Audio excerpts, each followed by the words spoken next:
भारत पाकिस्तान में वॉर हो सकती है, लेकिन इस वॉर से फायदा किसे होगा? भारत को नहीं, पाकिस्तान को बिल्कुल नहीं, फायदा होगा चाइना को। खबर आई है कि पाकिस्तान DGMO ने इंडियन काउंटर पार्ट को कॉल करके सीज फायर मांगी है और इसके बाद दोनों साइड्स ने सीज फायर के लिए अग्री किया। ये सीज फायर कब तक चलेगा इस पर हमें कोई क्लैरिटी नहीं है। कैसे? क्योंकि चाइना के पास एक नहीं तीन रीजंस है भारत को वॉर में उलझाने के, जिससे उनकी इकोनॉमी को फायदा हो सकता है। क्या है चाइना के ये 3 रीजंस? चलिए समझते हैं आज के इस वीडियो में। ये है हमारी सीरीज पाकिस्तान एक्सप्लेन, जहां हम हमारे प्यारे नेबर पाकिस्तान को समझने की कोशिश करते हैं, लेकिन एक इंडियन पर्सपेक्टिव से। अगर आप भी हमारी तरह पाकिस्तान के बारे में क्यूरियस है तो चैनल को सब्सक्राइब कर दीजिए। चलिए वीडियो की शुरुआत एक सवाल से करते हैं। क्या आपने 3 इडियट्स देखी है? 3 इडियट्स में एक कैरेक्टर है चतुर, जो एग्जाम से पहले हर दूसरे स्टूडेंट के कमरे में एक लड़कियों की फोटो से भरी मैगजीन खिसकाता था। क्यों? उन्हें डिस्ट्रैक्ट करने के लिए, क्योंकि चतुर स्मार्ट है। उसे पता है कि अगर उसका कंपटीशन डिस्ट्रैक्टेड होगा तो वो एग्जाम में ठीक से परफॉर्म नहीं कर पाएगा और खुद चतुर टॉप कर पाएगा। चाइना भी चतुर है। देखिए, आपने नोटिस किया होगा कि जब से पहलगाम अटैक हुआ है, हर कोई भारत को उकसा ही रहा है। हर कोई चाहता है कि हम एक्शन ले। यहाँ तक ऑपोजिशन भी, जो किसी भी मुद्दे पर सरकार को समर्थन नहीं देती, वो पहली बार सरकार को कह रही है कि कुछ तो एक्शन लो, कुछ तो करके दिखाओ। ये सारी बातें काफी अजीब और कन्वीनियंट लग रही हैं। लगता है हर कोई चाहता है कि वॉर हो और भारत इस ट्रैप में चला जाए और डिस्ट्रैक्टेड रहे। चाइना का वॉर को प्रमोट करने का पहला रीजन यही है, डिस्ट्रैक्शन। और चाइना भारत को डिस्ट्रैक्ट क्यों करना चाहता है? The reason is Donald Trump. China दुनिया का मैन्युफैक्चरिंग हब है। वहाँ लिटरली हर चीज बनती है, कपड़े, electronics, pharmaceuticals, defence equipment, mobile phones, laptop, car, steel, furniture, plastic, footwear. In fact rare earth minerals में चाइना दुनिया का वर्ल्ड लीडर है। लेकिन कुछ एरियाज है जहां चाइना अपना शेयर नहीं खोना चाहता। A few of them are electronics, cars, computers, phones, tablets, semiconductors. ये सारे कैटेगरीज चाइना के लिए इम्पोर्टेंट है। ये क्रिटिकल एरियाज में अपना लीड मेंटेन करना चाइना के लिए इम्पोर्टेंट है, क्योंकि ये प्रोडक्ट्स दुनिया भर में बिकते हैं और इनकी स्ट्रॉन्ग डिमांड है। Now can you imagine living without a smartphone now? Well, all roads to smartphones go through China. Trump के पहले प्रेसिडेंसी में उसने चाइना के साथ ट्रेड वॉर शुरू किया। तब कंपनीज को पहला धक्का लगा कि चाइना में मैन्युफैक्चरिंग करने से उनके प्रॉफिट्स पर असर होगा। फिर आया कोविड।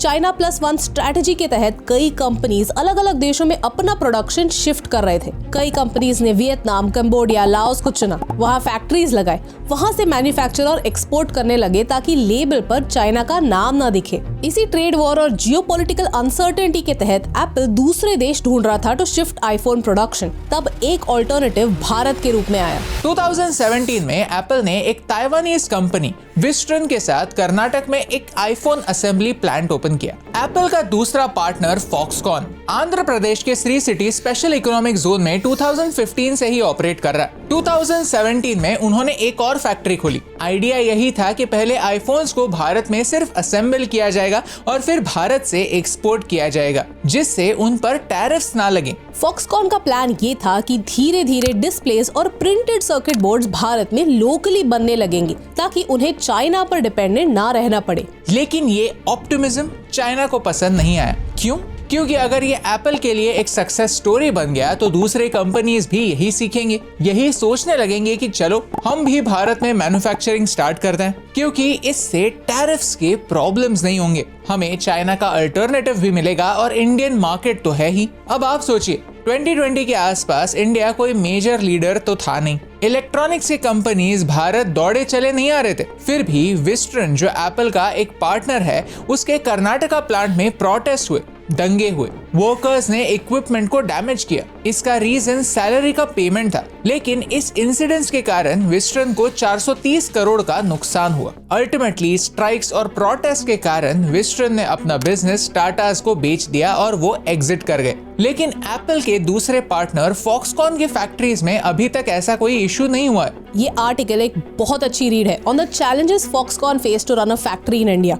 यहाँ आप भारत और चाइना के बीच डिफरेंसेस देख और समझ सकते हैं। फॉक्सकॉन ने इनिशियली तो चैलेंजेस फेस किए थे, लेकिन उन्होंने पुश करके आईफोन 15 को फुल्ली इंडिया में असेंबल किया था, which was a big deal globally, क्योंकि ये प्रूफ था कि आईफोन्स चाइना के बाहर भी बन सकते हैं। Of course, this was not 100% perfect क्योंकि कई इंटरमीडिएट कंपोनेंट्स चाइना से ही आते हैं जो भारत में अभी तक नहीं बन रहे। लेकिन for a country with no record of doing anything in the electronic space ये एक काफी बड़ा माइलस्टोन था। कई लोग भारत की स्मार्टफोन जर्नी साइड लाइन से देख रहे थे and in fact in recent times ये आईफोन स्टोरी भारत से आने वाली सबसे बड़ी स्टोरी है। एप्पल आज $22 बिलियन के स्मार्टफोन्स भारत में बनाता है और उन्हें दुनिया भर में एक्सपोर्ट करता है। 2024 में 1 लाख करोड़ के आईफोन्स भारत से एक्सपोर्ट हुए थे। इनफैक्ट पहले जब सारे कंपोनेंट्स बाहर से आते थे, अब 15 to 20% वैल्यू एडिशन भारत से ही होता है, यानी डोमेस्टिक कंपनीज इस ग्रोथ का हिस्सा बन रही हैं। लेकिन चाइना इस सक्सेस स्टोरी को ज्यादा कंटिन्यू नहीं होने देना चाहता।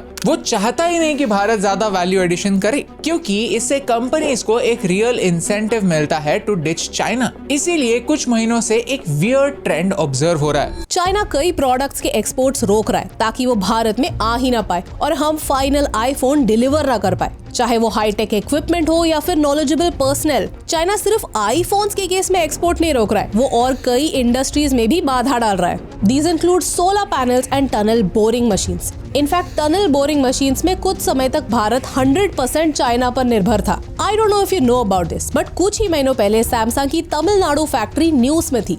क्यों? क्योंकि वहाँ के लेबरर्स अपने कोरियन काउंटर पार्ट से पे पैरिटी मांग रहे थे। उन्हें उतने ही पैसे चाहिए थे जितने कोरिया में मिलते हैं और इसी बात को लेकर स्ट्राइक्स और डिलेज हो रहे थे। ये स्ट्राइक्स हर कुछ महीनों में शुरू होते हैं, फिर बंद होते हैं और फिर वापस शुरू हो जाता है। अगर आपको लग रहा होगा कि सैमसंग के लेबर यूनियन प्रोटेस्ट के चाइना से क्या संबंध है, then let me tell you that on 7th May after India launched operation Sindoor, Samsung union has decided to strike again on May 13th। Samsung के ये protest centre of Indian trade union से backed है, which is the labour wing of Communist Party of India. The rest I leave to your discretion and understanding. China चाहता है कि हम war में इतने डिस्ट्रैक्टेड रहे कि इन इकोनॉमिक इश्यूज पर फोकस ना कर पाए, और ट्रम्प के टैरिफ्स की वजह से चाइना को जो नुकसान हो रहा है, तो इन 4 सालों में भारत चाइना के सारे बिजनेसेस ना खा जाए। तीसरा और सबसे इम्पोर्टेंट रीजन है डेमोन्स्ट्रेशन। अब भारत ने ऑपरेशन सिंदूर लॉन्च कर दिया है। हमने 9 टेरर कैंप्स को एक्सटर्मिनेट कर दिया और 100% चांस है कि पाकिस्तान कुछ न कुछ करेगा।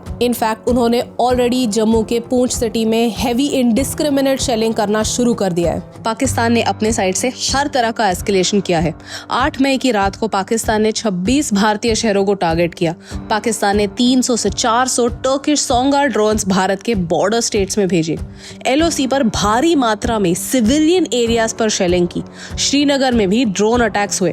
भारतीय सेना ने जमकर इन सब का रिस्पॉन्स दिया। But one thing to note, while we attack terror camps, Pakistan is attacking civilian areas. Pakistan और चाइना के काफी गहरे संबंध है। चाइना ने पाकिस्तान में चाइना पाकिस्तान इकोनॉमिक कॉरिडोर के अंडर काफी इन्वेस्टमेंट किया है। कई इंफ्रास्ट्रक्चर प्रोजेक्ट्स बांधे हैं। ग्वादर में पोर्ट बांधा है। इनफैक्ट वो तो अपने इंफ्रास्ट्रक्चर का उपयोग बलूचिस्तान से मिनरल वेल्थ डिप्लीट करने में भी यूज करते, जिसे हमने इस वीडियो में एक्सप्लेन किया। लेकिन चाइना और पाकिस्तान के संबंधों का एक और पहलू है, उनका मिलिट्री रिलेशनशिप। चाइना पाकिस्तान के 80% मिलिट्री नीड्स फुलफिल करता है। पाकिस्तान ने चाइना से submarines, frigates, J-10CE jets, JF-17 jets, fighter drones, helicopters, इतनी सारी चीजें खरीदी हुई हैं। इनफैक्ट मार्च में ही चाइना ने पाकिस्तान को उसका दूसरा सबमरीन डिलीवर किया था। सोचने जैसी बात है कि यूएसए एक ग्लोबल पावर इसीलिए बन पाया क्योंकि उन्होंने वर्ल्ड वॉर 1 में पूरी दुनिया को मिलिट्री इक्विपमेंट भेजा। इनफैक्ट वर्ल्ड वॉर 2 में भी उन्होंने यही स्ट्रैटेजी अपनाई और वॉरिंग नेशन से बहुत पैसा कमाया। चाइना के मिलिट्री इक्विपमेंट पर ग्लोबली ज्यादा ट्रस्ट नहीं है। शायद यहाँ भी मेड इन चाइना मतलब अनरिलायबल, लो क्वालिटी, ये रेपुटेशन उनका पीछा करता है। But what better way to showcase how good their equipment is than getting their vassal state to fight an endless war with India? इस वॉर से हमारे enemies का फायदा ही फायदा है। चाइना भारत के मैन्युफैक्चरिंग एम्बिशंस पर रोक लगा सकता है। अगर भारत एक एंडलेस वॉर में फंस गया तो फिर भारत का सारा अटेंशन, पैसा इसी वॉर में लग जाएगा और फिर हमारी इकोनॉमिक प्रोग्रेस डिरेल हो जाएगी। यूएसए और रशिया को भी फायदा है, क्योंकि अगर हम एक वॉर में उलझ गए तो उनसे डिफेंस परचेसेस इंक्रीज होगी। फ्रांस भी यही एक्सपेक्ट कर रहा है कि हम उनसे और रफाल जेट्स खरीदें। टर्की, मलेशिया, कतर जैसे देशों ने ऑलरेडी ओपनली पाकिस्तान को सपोर्ट किया है। तो बचते हैं हम। भारत ने ऑपरेशन सिंदूर कैरी आउट किया, हमने 9 टेरर कैंप्स को डिस्ट्रॉय किया। ये बात तो तय है कि एक लंबे वॉर से पूरी दुनिया का फायदा होता है और हमारा सिर्फ और सिर्फ नुकसान। एज सिटीजन्स हमें सतर्क रहना है, क्योंकि पूरे इंटरनेट पर पाकिस्तान और चाइना के प्रोपेगेंडा अकाउंट्स भरे पड़े हैं जो इंडियंस के नाम से अकाउंट बनाकर नेगेटिव न्यूज फैलाते रहेंगे। यही समय है कि हम सब भारतीय मिलकर अपने देश को इकोनॉमिकली ग्रो करने पर फोकस करें, क्योंकि बहुत लोग हैं जो हमारे इकोनॉमिक ग्रोथ पर बुरी नजर डाले हुए। एक बात तो तय है कि पाकिस्तान कोई भी चीज अपने खुद के दिमाग से नहीं करता, हमेशा पीछे कोई ना कोई स्ट्रिंग्स को कंट्रोल करता है और पाकिस्तान कठपुतली जैसे सिर्फ यस सर करता है, चाहे इससे उनके नागरिकों को कितनी भी परेशानी क्यों ना हो। आपको लग रहा होगा कि मैं बिना वजह पाकिस्तान का अपमान कर रही हूँ, लेकिन वो तो खुद ही कह रहे हैं। हाल ही में एक पाकिस्तान के एक जनरल की क्लिप वायरल हुई थी। Listen to this where he says कि Pakistan did dirty work for other countries before. You do admit, sir, that Pakistan has had a long history of backing and supporting and training and funding these terrorist organizations. We have been doing this dirty work for United States for about 3 decades, But अब वो innocent है। Similarly, Bilawal Bhutto कहते हैं कि previously Pakistan used to help other countries to do their dirty work, but that is all a matter of the past. सबको पता है कि पाकिस्तान ने अमेरिका के लिए मुजाहिदीन को ट्रेन किया था, जिन्होंने रशिया के अगेंस्ट अफगानिस्तान में वॉर लड़ी थी, और इसी मुजाहिदीन से तालिबान बना और अल कायदा भी। एट द सेम टाइम इन्हें ट्रेन करते करते पाकिस्तान ने पंजाब और कश्मीर में कई स्लीपर सेल्स को ट्रेन किया है ताकि वो बार बार भारत को अंदर से तोड़ सके। My question is, who the hell is believing these guys and how important is it that they are admitting that they are glorified guns for hire? क्योंकि अगर इससे पहले पाकिस्तान ने पैसों के लिए दूसरे देशों के गंदे काम किए हैं, तो अब वो अचानक से इनोसेंट कैसे बन सकता है? क्या उन्हें इन क्राइम्स की सजा मिली?